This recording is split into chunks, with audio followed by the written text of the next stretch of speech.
Hey there. So first Wednesday class of the summer, no one else showed up, but I figured I'd run through sort of an intermediate level class that might be helpful. If you've done Pilates before, this is your first time, start back on one of the earlier sessions, usually the ones at the beginning of the semesters. We start with more foundational work. This will give you an idea, and if you can go on with it, yeah, please do. And we're going to start rolling back into hundreds. Well, I'm going to start rolling back in hundreds. So the tail curls up, you imprint the spine down, come down slowly vertebra by vertebra until you're at the base of the ribs, the tip of the scapula, and let's fold the knees in. Legs zip together, arms lengthen forward. We're in the upper ab curl here, pressing the waist down to pump the arms, inhaling and exhaling. The leg fit in is sort of a beginner position.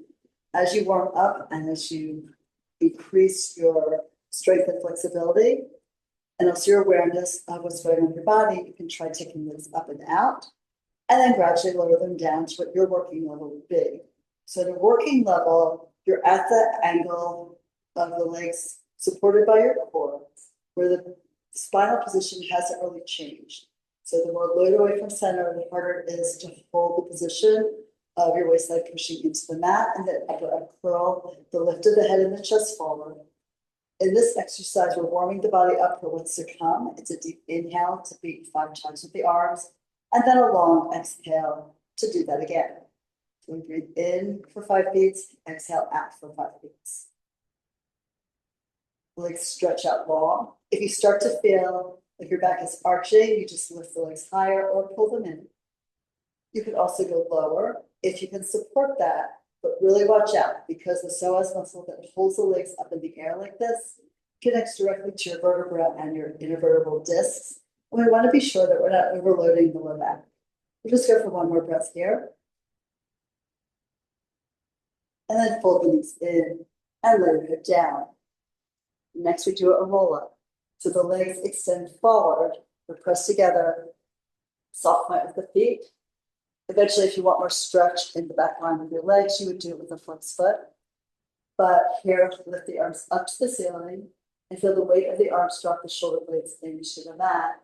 You can stretch the arms back a little bit as long as you don't increase the arch in your spine. Again, we're keeping the organization of the spine here against the load of the arms going backwards.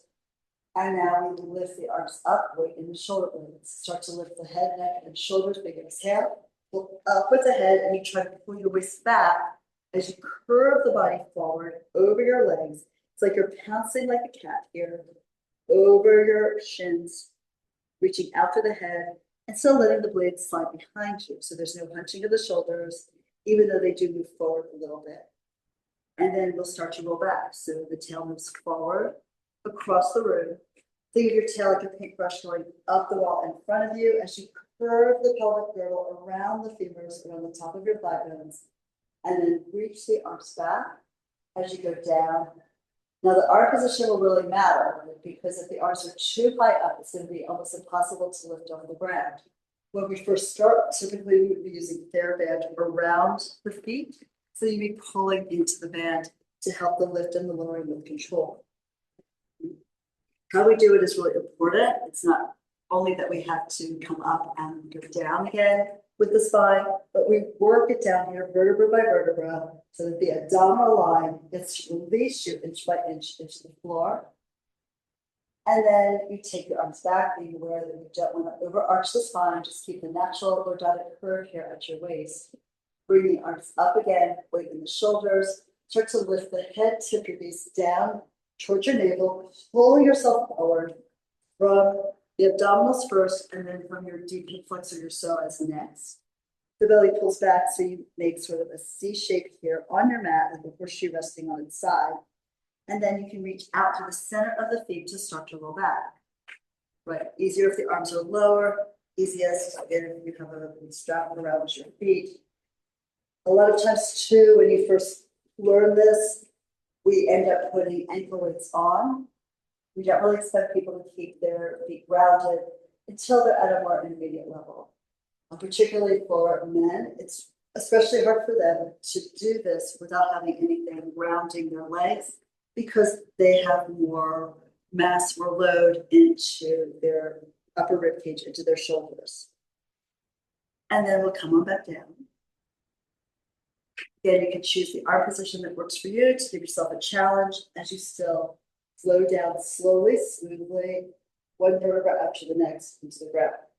Pilates really felt that we were healthiest and at our best when our spine was strong and flexible.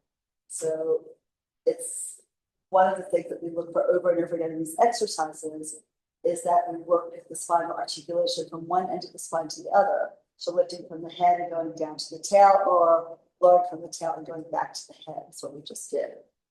Here we're going into single leg circles. So it's actually nice first to just pull one knee into your chest and stretch the other leg out. The leg is aligned with the hip socket, just a couple of inches from the center of the pubic symphysis here. And if you pull that in, you can pull it in pretty tight. If your knees are problematic for any reason, best to have your hand like to the back of your thigh so that the knee flexion isn't as much. That will sort of protect your knee joint if you need that. Otherwise, pull it in, pull the stretch to the lower back, and reach out long through your sits bone. Then we can release it a little bit further, and taking your hand to the top of the knee, stir the leg in some circles here. Try to hold the pelvis stable against the weight and movement of your leg. That way you start warming up the core muscles to stabilize the pelvis against the movement of your leg. And then we'll reverse. So we're actually using the hand to stir the leg so that the thigh draws a circle into the hip joint, as opposed to just holding the knee still and circling the foot, which sometimes people do, like misunderstanding, right? So we'll pull that leg in, and then we can take the band here around the foot. This is really helpful because it gives us something to support the weight of the leg. At a most advanced level, we don't use it, but it's really good, even for more advanced bodies, to be able to do stretches here and have a little bit more range of motion with the leg because of the support. So you can bring the leg up towards the ceiling, right? So maybe if your hamstrings are tight, the leg is out on a lower diagonal. You want to lift it as high as you can. And possibly when you get close to the top, you may want to bend the knee. So you can still pull it back in. And we're looking for a stretch here at the back of the hamstring, at the mid-thigh. You don't want to be at the point where you have straightened the leg and now you're feeling the strain behind the knee or at the sits bone. From here, let's point and flex the foot a couple of times. So elbows are grounded and they slide down towards your hips so the shoulders are relaxed and away from your neck. Inhale to point the foot. And exhale to flex it. So we're working to the foot of the ankle, reaching up to the ball of the foot, the metatarsals, and then sliding the toes up, pointing them to the ceiling, and then pull the toes towards the shins, and then lift the heel towards the ceiling. That part gives us the calf stretch. When the heel goes up, the part that stretches the hamstrings is pulling really back from the hip joint. But you go where you need to be. If your hamstrings are really tight, it might look more like this with a bent leg. And as long as you still feel the stretch in the back of your thigh, that's where you want to be. So after we do that a few times, we have a soft point. It's more like a Barbie doll's footprint, right? Like she's continuously wearing a high heeled shoe that's not there. And we'll take the leg across the body without lifting that right hip. So I'm moving the right leg across to the left and holding the right hip grounded. The leg goes low, rotates externally out to the side, and I'm pulling down with everything on the left side of the mat to hold myself stable on the ground. Bring the leg to the top and we circle again. So here the breathing is a short inhale and then a long exhale. But exhale, exhale, exhale all the way to the top so you feel that abdominal wall tighten, knit together at the end of the breath. You should be glad to take the next inhale. And imagine here that you're drawing a circle in the air that's the base of a clock. You have to go around and tag all the numbers, but also the spaces in between. We begin with a deep inhale for a quarter of the distance to maybe a third, so like numbers 3 or 4. And then you start your exhale, reaching out into the band. The more you push into it, the more support you have. Come to the top. Again, feel that length in the back of the leg. When it crosses over, you get an outer hip stretch, really good for IT band tightness to release that. And then as you go low, You're pivoting here from your elbows, trying to keep the wrist reasonably straight. The leg is out to the side, and now you feel both the inner thigh stretch and actually work into the left hip, trying to press that and keep it grounded. Now from the top, we'll reverse. The leg rotates externally, and then you push it out to the side. Again, left side is heavy. It's almost like it sinks into quicksand. And now I start to push the right side of the body into the ground before I bring the leg around to the left, and then at the top, everything's balanced and equal here across the pelvis, across the torso. So we lengthen again. Push forward with the foot, pull back with the arms. We consider that opposition. So in order to lengthen the muscles as we're strengthening them, we reach out long, but we also pull back so that we get a little bit more space in the joints and we're lengthening the muscle fibers.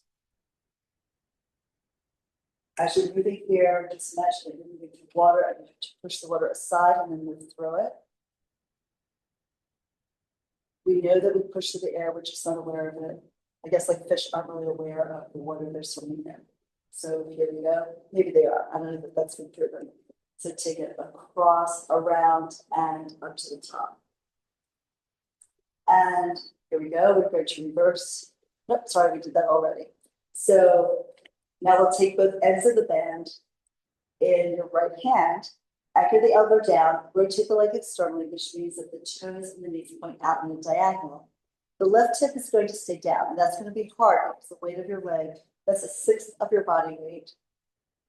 So both legs together, 1/3 of your body weight, goes out away from center, and you're working to rotate the body into the mat on the left side. Right, so that's going to sink down, take this out. The elbow acts as a kickstand, and then you can rock the leg a little bit towards your shoulder and away to get a nice stretch here through the upper inner thigh muscles. Maybe bend the knee if the hamstring tightness is like dropping the leg way down to here. That's too easy. We're trying to go for a place where you feel stretch and a lot of work. So exhale, we bring the leg up towards the ceiling. Switch hands on the band. Cross it over. You can extend your right arm out along the back, sort of at a 90-degree angle from your torso. Initially, the hip is down, and as you bring the leg across, you might bend the knee, particularly if your hamstrings are tight, or you can straighten it. But we're looking to feel that stretch into the glute and the work into the right side of the core, pressing down. Then, if it's okay for your spine, we pick up the hip. You're still looking away, but you're sliding up, going into more rotation through your spine here. Maybe an eventual goal could be for like a professional athlete that their chest would be parallel to the ceiling and their hips would be parallel to the wall. That 90-degree rotation is really valuable for golfers and also in other sports too. It's just really good for our spine if you can approximate that. And now we unwind the body by pulling down from the left shoulder to the spine, to the right glute, and lift the leg up in the air. And then we can pull that leg back a little bit with a bent knee or not, get the stretch. And it's great to also take a moment to pull the arms wide and lift into our upper arm curl. So this is flexion through the neck and the thoracic spine. Thoracic just means it's the part where the ribs attach, right? And hold that for a moment, maybe try to pull the leg a little closer, get a deeper stretch. Again, okay to have a bent knee on your body, go what it feels good to it without like worrying about injuring it. And then we can lay the shoulders, the neck down, and let's pull the knee into your chest, the band off to the side. So after all that stretch, the leg really appreciates a little compression, so pull it in tight. Again, if knees are an issue, hands underneath here on the hamstring. And then we can either pull the knee out to the side and up towards the right armpit, or pressing the left hip down. Bring the leg back to center here on the right chest, and then slide the leg forward. Shake out your legs, and you will probably feel a difference in the two. On the right side now, what I notice is that the leg is longer. It externally rotates more easily, so the knee is sort of flopping out to the side, and so is the foot on that side. If you take your hands to your hip bone crest, usually you'll feel a flatter place here where the hip crest is moved away from your midline. And the leg is more relaxed. There's more connection of the back of the leg to the ground, to your mat. But it's at the same time more energized. One of my friends described it as like a beehive with the bees just buzzing, buzzing, buzzing inside. So you've woken up the energy in your body on that side as well. The other side feels a little puffed up, sort of heavy, inert. And here we go for the other side, right? So we'll start pulling the knee in, embrace it in. And I believe we had started just with the circle, stirring the leg, trying to hold the pelvic girdle steady, and warming up the hip joint before we added more load into this joint by extending the leg and holding it up in the air. So after a few, just breathe easily here. Sometimes we think like one breath per circle. Always remembering that extending the exhalation tends to relax the nervous system. So we would probably want a shorter inhale and a longer exhale here. Unless you're gearing up for like a sporting event or something, you would reverse it. Or a team goes out onto the court or the playing field, they might want to reverse and have a longer inhale and a shorter exhale. And then after this, we'll put the band on the foot. When you rev up the nervous system, that stimulates your fight or flight response. When you lengthen the exhale, that stimulates what they call the rest and digest phase breathing. So like up, feel that stretch. And again, it can be a bent leg as long as you feel a healthy stretch in the back of your thigh. We're going to take care of those hamstrings. Overall, people tend to tighten them up. So meanwhile, let's just point and flex the foot here. Go hip on toe. And then turbo heel. We have a very sedentary society, and unfortunately, a lot of people have jobs that require them to sit for a great deal of the day. And when the knees are bent, the hamstrings are tightening up. And when the back is slumped and the sits bones move forward towards the knees, that tightens up the hamstrings even more. So it's great for us to take the time to actually do a little bit of stretching to counteract that. With a soft point, we lower the leg slightly, so movement in the hip joint will be a little freer. Circle the leg across, feel that stretch laterally in the leg, bring it low, out to the side, externally rotating it all the way up to the top, holding the body like really quiet, really calm, really still on your mat. You could imagine either that you're sinking into the surface of the mat, or maybe there's a heavy weight on top of you, like piles of blankets or something, and you're just like being really calm, really quiet, really still with your torso. Now that appearance of stability, I mean, actually you are stable, but the body is really active. It doesn't happen by just like tensing up and holding yourself stiff to achieve stability. We're working for a more dynamic feel in the body. So as the leg moves to one side, I'm putting more weight into the other side. So it's an active, balanced action so that the body looks perfectly quiet, but in fact, it's working hard to counteract the weight and movement of the leg moving away from it in all different directions. So come to the top here, let's reverse. So again, with the breathing, short inhale, long exhale.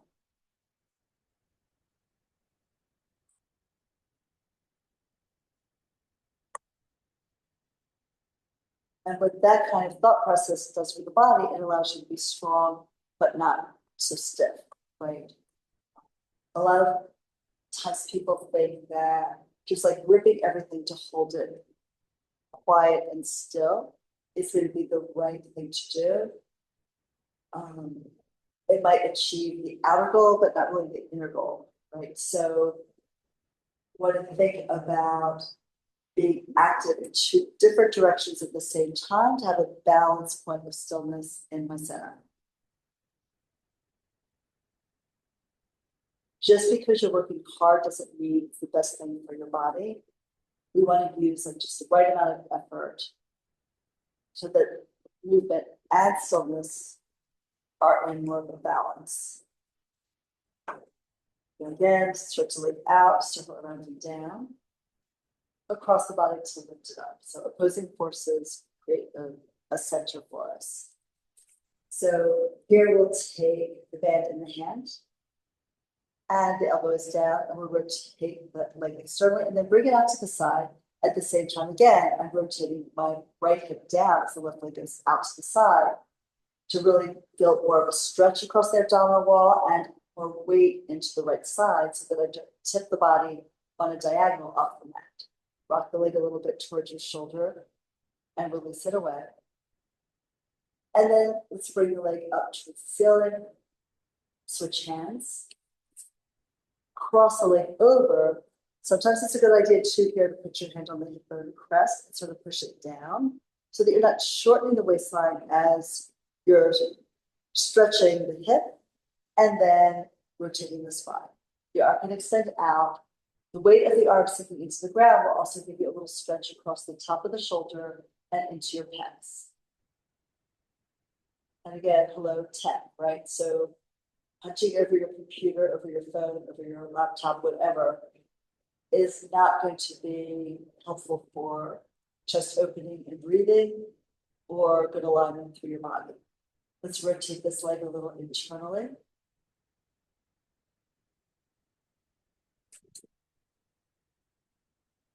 Feel that stretch into the glute, into the sacral area, which is often tight. You know, we tend to lock down that area and hold tension into our low backs.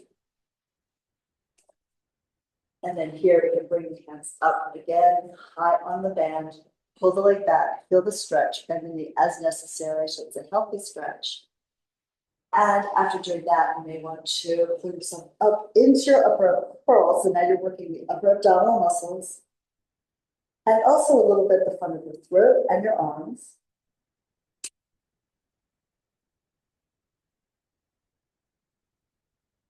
And then we can pull that knee to the chest and take the band aside. Just hug the knee in here. Sliding the elbows forward so that your shoulders aren't hunched up by your ears. And watch out for that. We want to have long, relaxed necks. They try to do so much of the work for us every day, when it's unnecessary. So now let's pull the knee out to the side and up towards the armpits. You're getting a bigger stretch here in the upper inner thigh. We either push down on the leg, not so much directly onto the joint itself, that's not recommended, but you can support from below or you can pull from above. Either way, but keep the opposite hip grounded. And we'll pull the leg in once more, and then release it forward and down, shake out the legs again. And let them relax, and with any luck, now both of the legs are the same length, the same feeling of ease and energy in both of your legs. The series takes a bit of time, but it's so worth it because most people that I see, let's say like 98 to 99%, have really tight hips. And even the people who have a lot of range of motion tend to feel that they're tight because they're not at the range of motion that they could be in. All right, so here we're rolling up. So we're lifting the arms, lift the head, neck, and shoulders, big exhale up, pull over, bounce over your legs, stretch your back. Maybe pull your toes back, your hands can be anywhere along the legs. Or you can use the band, again, to pull yourself further down a little bit, back with the waist. Pull the tail up towards your gaze, you're gonna stretch in that low spine, and then stack the spine up. So after the single leg circles, we do an exercise called rolling like a ball. So we'll bring yourself forward to the front third of the mat, edges of the feet together. This is, sounds like it, it's a rolling exercise for the spine to get a deep tissue massage and also to increase flexibility and the ability to work both sides equally, the right and the left. So easiest to start with your hands behind your thighs, edges of your feet together, elbows wide and forward. That broadens the shoulder blades on your back so the ribs can sink back, the waist can sink back, and the tail can pull up into the roundest spine possible. You're sitting now behind your sits bones. You lift the feet to a balance point. Right? You want to keep your gaze down on your navel, and you definitely want to only roll back as far as your shoulders, not letting the neck or the head hit the mat. Not recommended. Okay? So it's as if you press in, so you feel a little bit of inner thigh work, and we lift the tail to shift the movement, right? So that changes my balance. Roll to the shoulder blade, but in the air, exhale forward to come back to balance. So yeah, be sure that you have enough padding underneath you. Like this is a reasonably thick mat, it's a little thicker than a yoga mat, but it's still on a hard surface. A lot of times we recommend having multiple mats, particularly if your spine is pretty close to the surface. Or you can take our yoga mat onto like a really plush carpet or a beach towel. So look down at your belly, we'll curl the tail up to the shoulder blades and start the breath into an exhale as soon as you feel the tip of the blades touch. So it's an inhale to roll back, balance here on your shoulder blades, exhale come forward, and keep looking into your core. The issue happens when you roll back and maybe look up, then your spine flattens, and now you're stuck. You're like, I don't know, an overturned bug or something. So come up here, and let's just do that again. Imagine that there's like a line in the middle of your mat, like a line down the middle of the road, and try to follow that. We want to steer equally right and left so that we end up centered on the mat, just like we started. A little more difficult, hands to your shins in a tighter position. You do what is best for you, but the elbows still wide, and you pull your ribs back, your waist back. Look into your center and roll. Lift the tail to begin the movement. Exhale, come forward to balance. And just one more. It should feel good. Like if it doesn't feel good, please don't do it. And I probably should have said it's not recommended for any of the rolling exercises, any inversions, not recommended if you have osteoporosis. Osteopenia, it kind of depends on where you are in the program with that, like where it is and how intense it is, and if you've been doing this already for a long time. But it's also not recommended by some people if you're pregnant. So if either of those are concerned, you can do a variation, which is a mini rolling wing ball, where you just get into the position and rock back a little bit, so you feel the low abs kind of grab, and then rock forward. So you take it back and you try not to open the shape by bending. It's not opening the elbows, but it's actually holding the whole shape here and tipping the tail up, so you're behind your sits bones. And on the base of your sacrum, that's the big triangular bone near the base of the spine. And you can do this back and forth. This, for someone with osteo in particular, I would have like a big cushion behind them. So if they miscalculated, then at least they're going into like a pile of pillows and not slamming into the hard floor. From here, the ab series. So this is a series of 5 exercises. They get progressively harder. When you do them, as you're learning them, we take a lot of breaks. As you advance, you just roll from one to the other. So eventually, as you proceed in Pilates, you end up working continuously for a full hour to get the whole sequence in. So you have talking and hopefully teaching you. So it will be less exercises and more talk and a little bit of rest. So here we pull the right leg up, right hand to the ankle, left hand below the knee. As you roll back, curve the tail up, you push up with the shin to sort of break your descent, break your fall, come back into the upper, curl elbows wide, and you look right down your midline, look down your nose at your abs, at the navel, and see how the other leg stretches out, really directly in line with the hip side. So each leg is going to stay in its own plane. Here you push the bent knee up so the shin pushes into the hands. You push the hands down so the arms are engaged. And we inhale to switch the legs. One goes out, one pulls in. They stay in their own lane. And switch. And exhale here, pull and lengthen the other one. Use the arms to keep the upper curl. Now, I know that's really hard when you begin. It's hard all the time, actually. So you do have the option. You could take a hand behind your head, right? So give yourself a little bit of a break there. You could also do this with your head down, but in that case, the leg goes higher up. So we don't want to have an overload here into the low back, causing low back issues like displacing any of the vertebra or even straining the muscles there. So that would be your option. So we're now coming up to a double leg stretch. So back in the upright curl, again, shins push up, elbows wide, hands push down. You're going to feel that in your core, right? So inhale, arms and legs lift to the ceiling initially. Bend knees if your hamstrings are tight, straight legs if they're a little longer. You circle the arms around as you're folding the knees in, and then again, feel that push down, push up.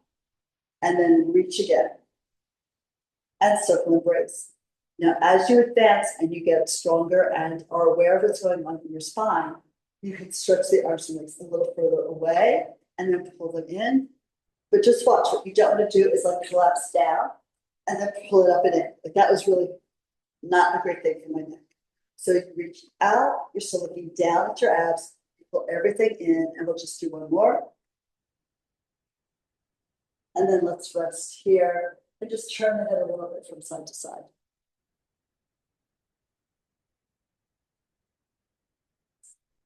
All right. So now we're going to do a scissors. If your hamstrings are really tight, it's best to do this when you're just elevated. So you could use a roller across underneath, take it across the sacrum, and hold the roller in position with your hands because it's going to want to roll forward. One knee pulls in, exhale, the other knee pulls in, and lift your legs up. So if your hamstrings are tight, if I was on the floor, my legs would be out, like probably at that leg, right? But even if my hamstrings are tight and I'm elevating my hips, I can bring the legs straight up so it's not too much load into the spine. So at this point, we would be taking one leg forward, one leg back to do a stretch like so. And this is great. We often do this like in our warm up here at the Matchbox before we start the Pilates mat routine. But if you were going to do the back version of this, start up again and roll back. So in this case, we'll be using the hands to the leg to increase the stretch and also maintain the upper curl. So rolling back, I could pull one knee in, lift it up, reach up as high as you can towards the ankle, and I'm using my arms to pull myself towards the leg. I'm using also the arms to pull my leg towards my body. Again, tight hamstrings, these could be bent. So at this point, you release and you slowly switch the legs. One goes forward and one goes back on the inhale, and then on the exhale, same thing. So they sweep from side to side. You might find it's going to be better for you, particularly if you have a knee issue, to hold on under the knee onto the thigh. That's a different option.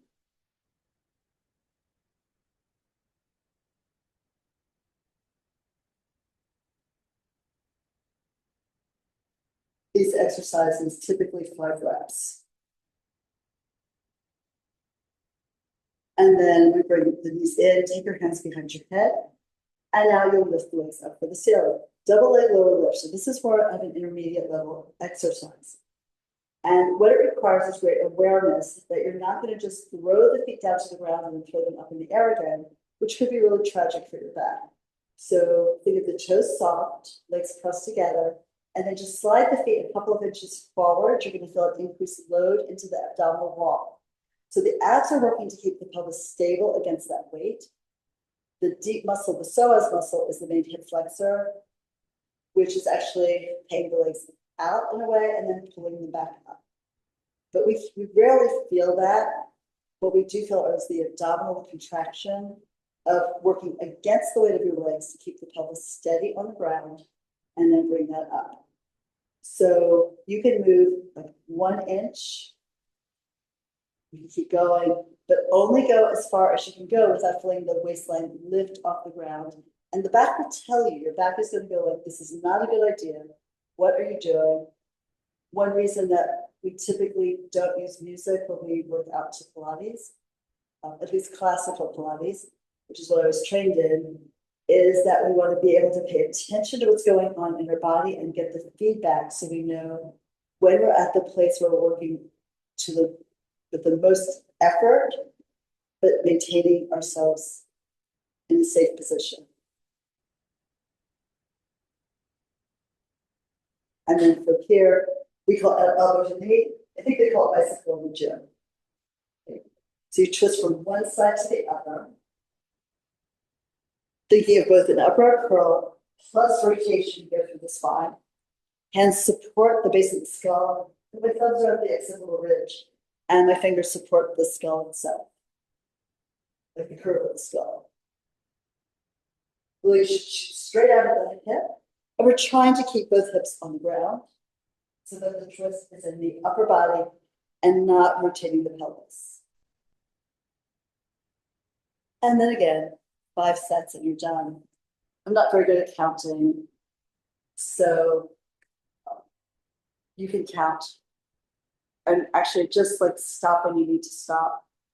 With Pilates, he also believes that you don't do like 1,000 of each exercise, that not a lot of reps, because you can do 3 to 5 really well and get a lot of benefit from it. When you go to like 100 or 50, whatever, you tend to lose your form. You're just like pushing through. You lose track of what you're doing. For most people, maybe not true of everyone, but definitely the form suffers, and then that's when people get injured. They lose focus, they lose control of the movement.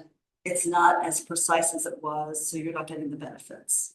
So that's that theory. I have to say it's worked well for myself and my clients. Everyone's different, right? So next, so that was the last in the ab series, right? So we're going to go next to a big stretch for the low back, spine stretch. So the legs are open, a little wider than your hips. Lift your hips up. And here we want to be able to sit perched up on your sits bones. This is not going to be easy for most people when they start Pilates because, again, of being like tight in their low backs and tight in their hamstrings. It's not easy for me when I started. I was also bending my knees to sit perched right up on my sits bones. So if you have tight hamstrings, when you straighten the legs and you notice that you sit behind your sits bones and the pelvis is curled back in space, like you have a rounded low back, do yourself a favor, get something to sit on. So you can lift up and sit on the yoga block, on some books, whatever you have, right? Even I've had clients so tight that they have to sit in a chair or do these exercises standing until they loosen up a little bit, because otherwise the movement can hurt them instead of help them. And my training has been that you use props to assist the movement and to help the client do the movement in a way that's going to be the most productive for them and certainly not injure them. So anyway, so the other option would be to sit on your sits bones. Maybe you need to bend the knees and it might be like way up like this. The goal would be so that as you're sitting upright on your sits bones, you could take your hands behind your back and there'd be an indent here at the waistline, right? So if it's flat, pushing back, you need to be elevated or you need to bend the knees. So lift your over and sit upright. Now we extend the arms forward and you think collarbones wide so the shoulders fall down your back and the neck is still long. Lightly press down with your arms like you're standing in the pool, like a swimming pool, pressing your hands into the edge to lift your chest and lift your head high. From there, we roll the spine down, articulating down. Remember, spinal articulation one end to the other. So look down your nose to tip the head on the neck. Move the forehead and the back of the skull out, over, and down to stretch your neck. From there, the head is going out in an arc, out, over, and down like you're taking a dive into space. Trying to land your hairline down into the space a little beyond the level of your knees. And as you're going over, you're pulling back with the waist, stretching the back without hunching the shoulders. So it's not about taking the arms as far forward as you can. We're letting the arms be passengers on this movement of your spine and your legs. So you go over here, get as much stretch as you like. Now curling the tail under towards your gaze will also give you more stretch into the sacral area, where again, we tend to hold tension, we tend to be tight. And then you zip the spine up an imaginary wall. So you retreat back and then zip your back in, pull it up a little bit at a time. And then at the top, you bring your gaze across the floor to the horizon and try to imagine your head floating up like it's filled with helium, just to give yourself a little decompression and elongation into your back. So look down again. Big exhale, go up and over like you're going over a beach ball, dive forward. Stretch it out. And then you stack your spine. And I think sometimes of that beach ball, the imaginary beach ball, will like up the front of my body to lift me from the bottom to the top. And we do that again. So it's an inhale all the way up and an exhale all the way down at pace. It's also, this is a great exercise to practice with your back literally against the wall. So you can feel, you get feedback from the spine, from the muscles in your back, connecting into the wall as you bring it up. Flowing here from one end of the spine to the other. One more. Out, over, and down. And if you want, you can flex the feet to get a little more stretch in the calf, more stretch in the back line of your body.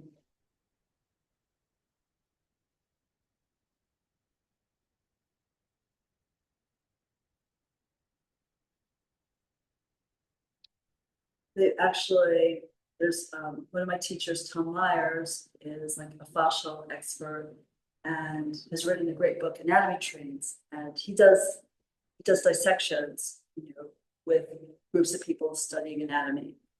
And from the very beginning, he's shown like the fascial connections by dissecting actually from the toes to the heels, to the back of the leg, to the sits bones, up the spine, through the neck, and across the top of the head to the hairline, all like one sheet of connective tissue that goes there. And in this exercise, we're really feeling our own connective tissue lengthen and stretch. And then we can start all the way up. Okay, so just checking the time to see how much time we have. So that would be sort of a basic introductory series of Pilates, starting with the hundreds, the roll up, the single leg circles and stretches, rolling like a ball.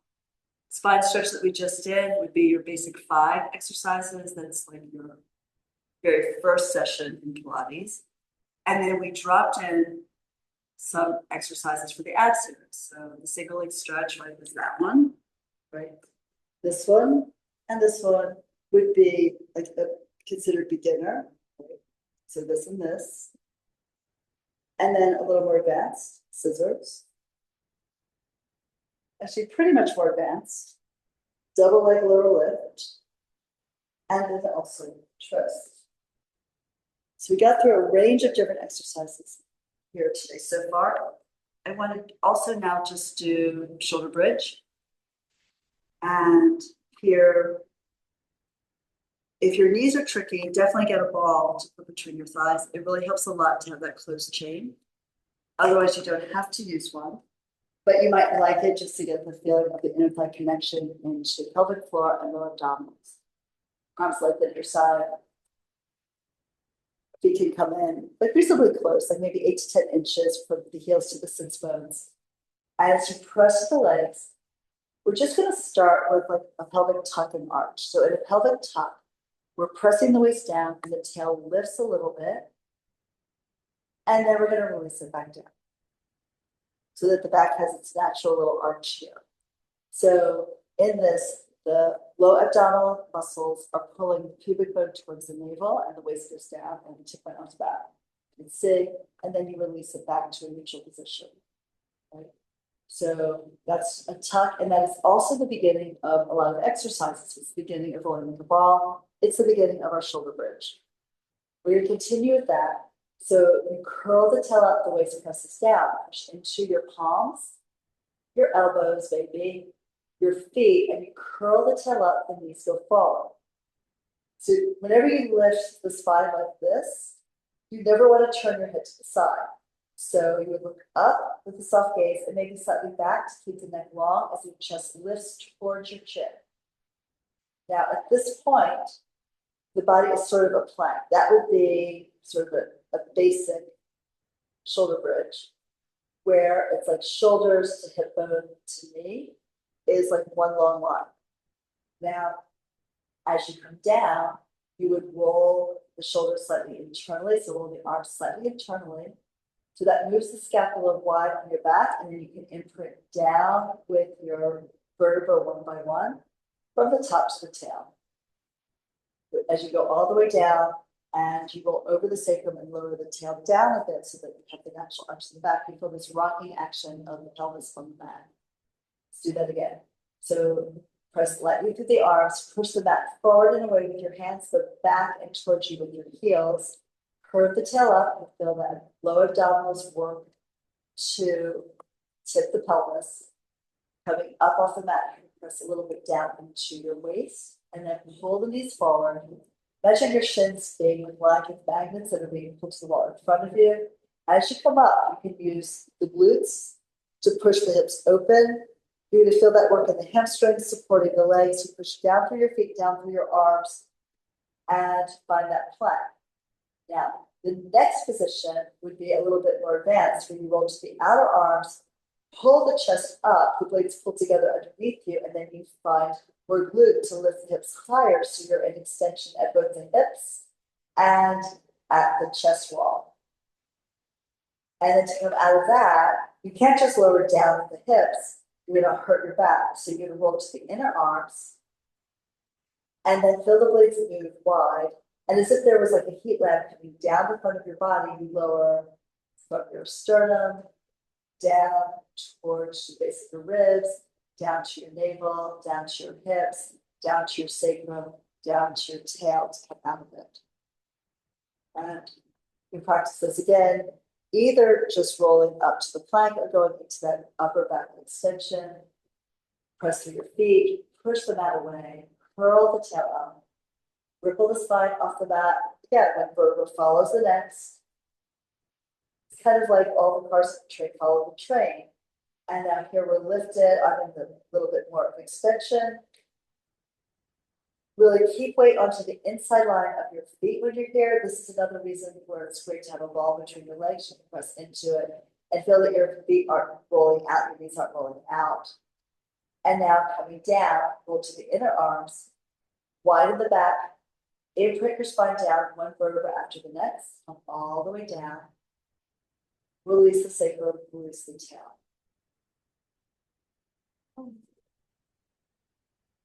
And so that's your bridge. As we advance, we still have a couple of minutes. So as we advance, we would add marches and then later straight leg lower lifts to challenge your ability to keep the pelvis steady. So I'm going to show you what that looks like. You can try these to see it for yourself too, but maybe watch it first and then like go back on the video and check it again while you try it. Because I really don't want you to turn your head while the hips are elevated that high. So press into your legs, curve the tail forward and up, and roll up into your shoulder bridge, maybe the advanced version of the chest higher. Now the marching, you're just pressing into your arms and through your standing leg. Pick up one knee and you pull that knee up to the ceiling. We're trying not to drop the hip down when the knee goes up. And that's going to happen a lot because obviously we've taken one of the supports away. So lower the foot and then press down to the foot, lift the hip. And again, so as you press through both arms, your standing leg, you maybe want to lift that hip slightly up. It's like a slight rotation of the pelvis into a lifted hip bone. And then try to keep it there as you pull the knee up. And then I'd lift through the knee to keep lifting that pelvic calf. And then I would keep lifting the pelvic calf, lower the foot, roll through the foot, and now I would roll through the whole spine. Keeping the pelvis level and elevated instead of having it drop when the support from the leg goes away is something that takes some practice, right? It's helpful to remember that when you're up in a bridge, whether it's the elevated one or an easier one like this, that the body on the left side is sort of cantilevered off the right. Yeah. So you've got more muscles that run across the body horizontally and diagonally than you do vertically. So that you do have a lot of muscle support to prevent yourself from flopping down on one side. So when you lift the leg, right? So a lot of times what we see is when people pick up their knee, the hip drops down on that side. And we're trying to figure out in this exercise how to keep the pelvis level and lifted, even though the support is gone from underneath. And you're taking one of the extra supports, the leg, away from helping you. So in this case, it's helpful to think that this is being pulled by some of the oblique abdominals here in particular, and the transverse abdominis, which goes across the body, transversely, right? And then I can support this hip up with the muscles like wrapping around and pick up the knee. But it also helps me to think that I'm actively pushing down with the other leg. And then as I pick this knee up, I lift the knee to lift the pelvic half. And then later, when I lift the leg, I lift the foot to lift that pelvic half. And then I bend the knee and I lift the knee to lift that pelvic half. And then I try to hold it up in the air using my glutes as I lower the foot down and then roll it on out. So that gives you a little bit of advanced homework if you want to try that.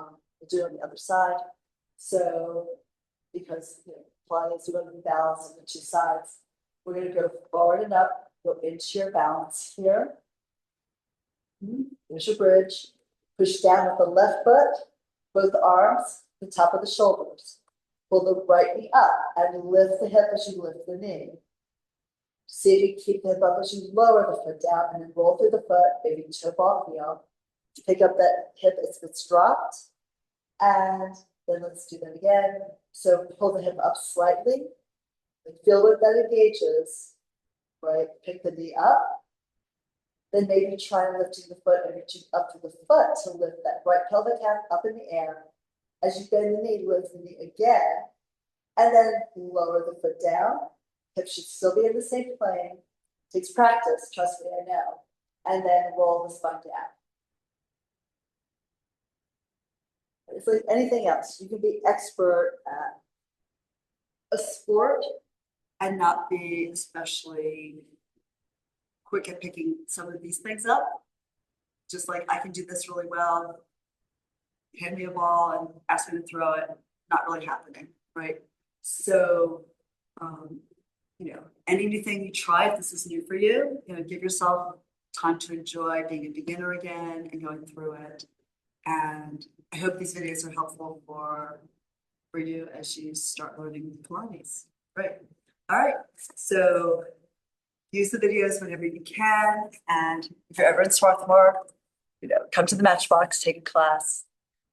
And thank you so much.